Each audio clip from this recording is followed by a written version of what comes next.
We're down to our last one already. So Tom, come on up. This is Tom Decker. And he'll be talking to us about hiring returning citizens, helping businesses by healing your community at the same time. Thank you very much. My name is Tom Decker. My company is Chicago Green Insulation. We sell and install polyurethane spray foam insulation in the Chicago market that can reduce your heating bills by as much as 90% and your cooling bills by as much as 50%. But that's not what I'm here to talk to you about. I'm here to talk to you about the fact that I do all of this work while hiring returning citizens. What is a returning citizen? A returning citizen is somebody who's been incarcerated. And the reason these people are important to me is because I'm the survivor of somebody who was murdered. 1972, my godfather, Garland McKinney, was murdered in the back of a bar in Henrietta, Oklahoma, where I grew up and was born. He was murdered for being openly gay in 1972. And I believe, had the guy that killed my godfather been at home in bed feeling good about a day's work and looking forward to a day of work the following day and enjoying life with their family, that my godfather would be alive today. I want to give you the tools to fill openings in businesses. I want to give you tools to help businesses that you patronize take that help wanted sign down.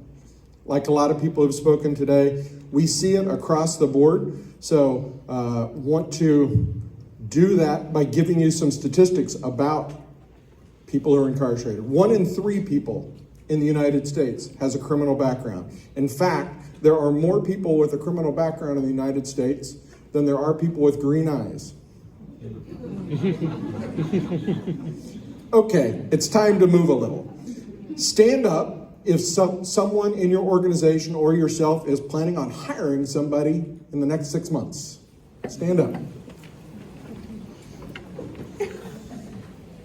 Now, have a seat if you've never met anyone or known anyone who's been convicted of a crime.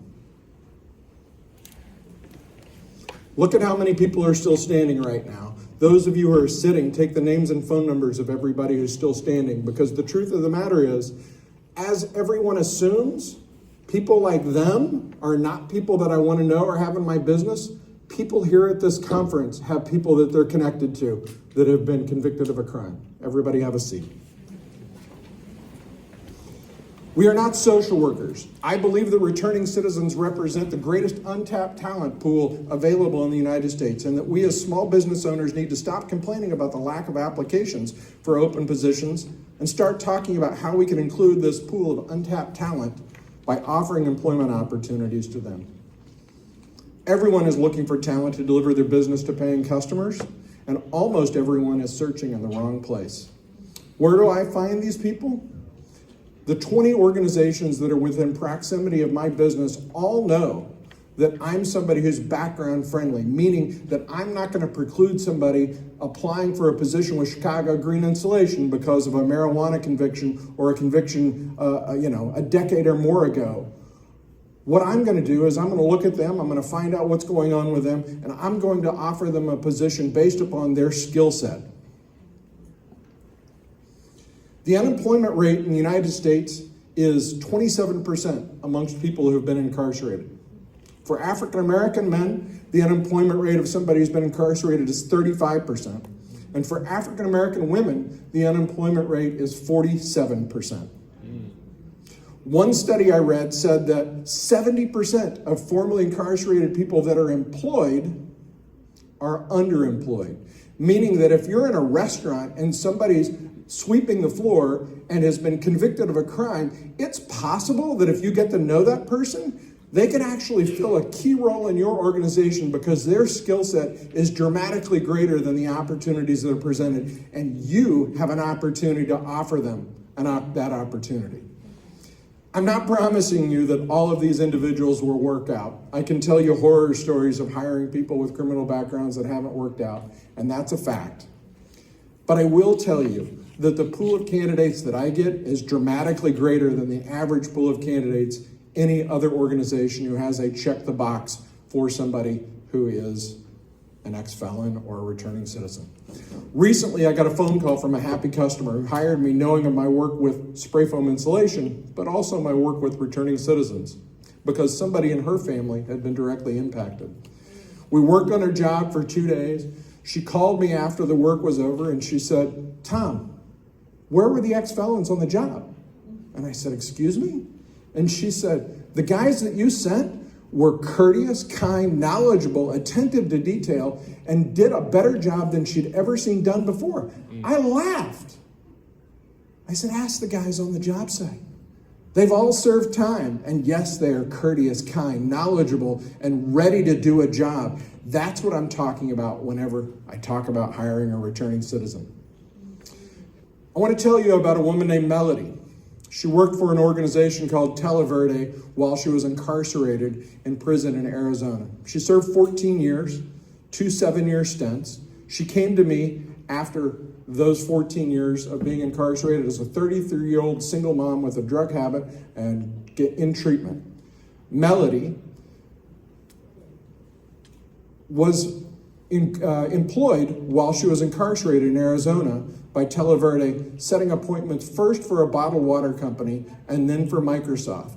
And she was given multiple awards in her final 2 years of employment for having the lowest number of phone calls to a sales agreement compared to any other woman in her call center. Melody, when she came to me, brought technology and enthusiasm for being able to sell, which meant that during her first 12 months, she averaged over that 12 months 600 outbound phone calls a week. The average person prior to her got no more than 300 phone calls in any given week. And with that, she was able to deliver much more sales than any of her colleagues. She started out working for me at $15 an hour. After 2 years of working for me, she terminated her probation and was able to get sole custody of her son back. And then comes that phone call that every outstanding employee is going to make. Tom, I got a job offer and I wasn't looking. At that point, she was making $60,000 a year, including sales and commissions. And I said, Melody, what did you get the offer for? She sheepishly responded, $150,000 a year plus commission.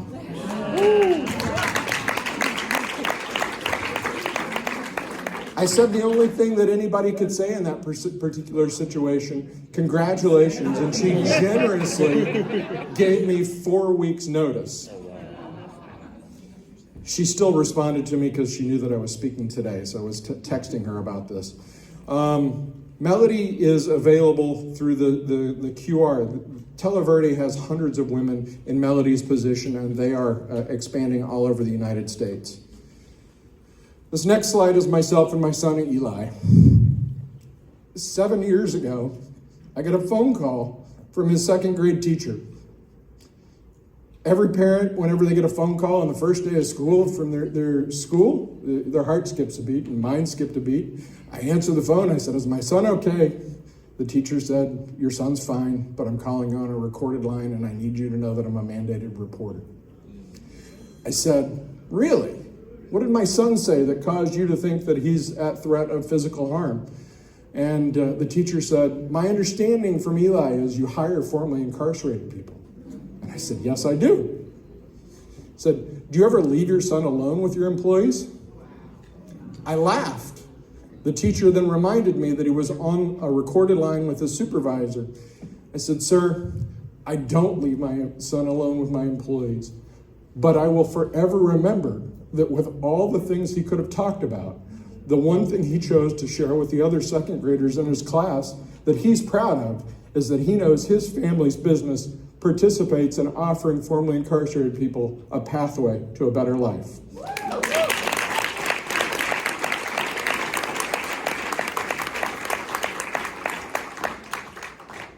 The QR codes on this slide are critical if you are interested in sharing or getting into what I'm talking about.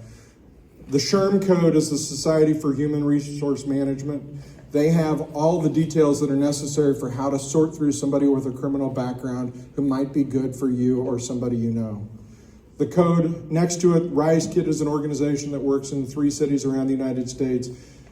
Honest Jobs works in all 50 states around the United States, specifically offering people with criminal backgrounds. And Jeffrey Korzenik's book, which I'm on the last page of as a thank you, is the Untapped Talent book about all of the reasons that you need to do it, not because you're a social worker, but it's good for business.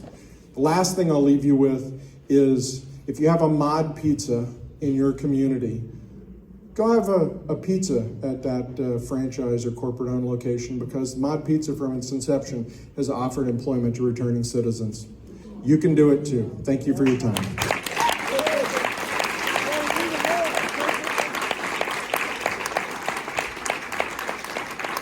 What an amazing note to end on, Tom.